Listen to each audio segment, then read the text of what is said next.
মুন্সিগঞ্জের শ্রীনগরে জমি লিখে দেওয়ার নাম করে টাকা পয়সা নিয়ে সপরিবারে উধাও হয়ে যাওয়ার ঘটনা ঘটেছে। শ্রীনগর প্রতিনিধি এম এ কায়েম মাঝভান্ডারীর প্রতিবেদনে থাকছে বিস্তারিত। শনিবার সকালে উপজেলার ভাগ্যকুল ইউনিয়নে কামারগাঁও নয়াবাড়ি এলাকায় এ ঘটনা ঘটে। এ ব্যাপারে ভুক্তভোগী রিমান মিয়া বাদী হয়ে উধাও পরিবারের প্রধান হৃদয় মণ্ডল সহ 5 জনকে বিবাদী করে থানায় একটি লিখিত অভিযোগ করেন।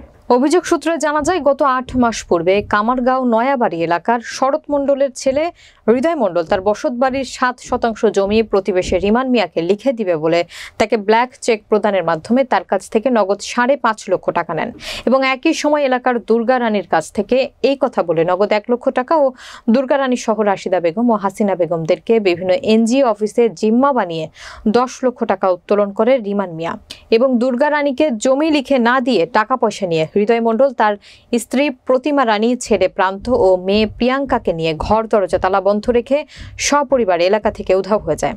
এ ব্যাপারে ভুক্তভোগী উধাও হৃদয় মণ্ডলের বোন মন খুশি মণ্ডলের কাছে হৃদয় মণ্ডল তার সপরিবারের সন্ধান জানতে চাইলে মন খুশি ভুক্তভোগী রিমান মিয়া সহ পাওনাদারদেরকে মারপিট করে তেড়ে আসে এবং প্রাণনাশের হুমকি প্রদান করে।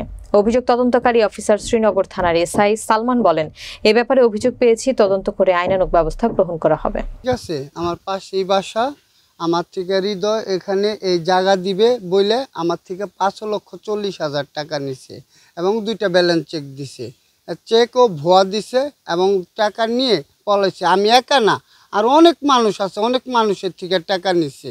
আর বাবা আমার জায়গা দেওয়ার কথা কয়ে 1 লক্ষ টাকা নিছে যে আমার 5 ডিসেম্বর জায়গা দিব।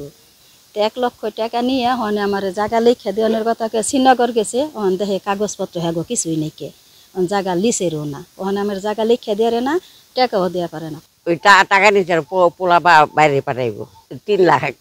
ওই যে না আমার কাছে ডকুমেন্ট আছে অফিসে,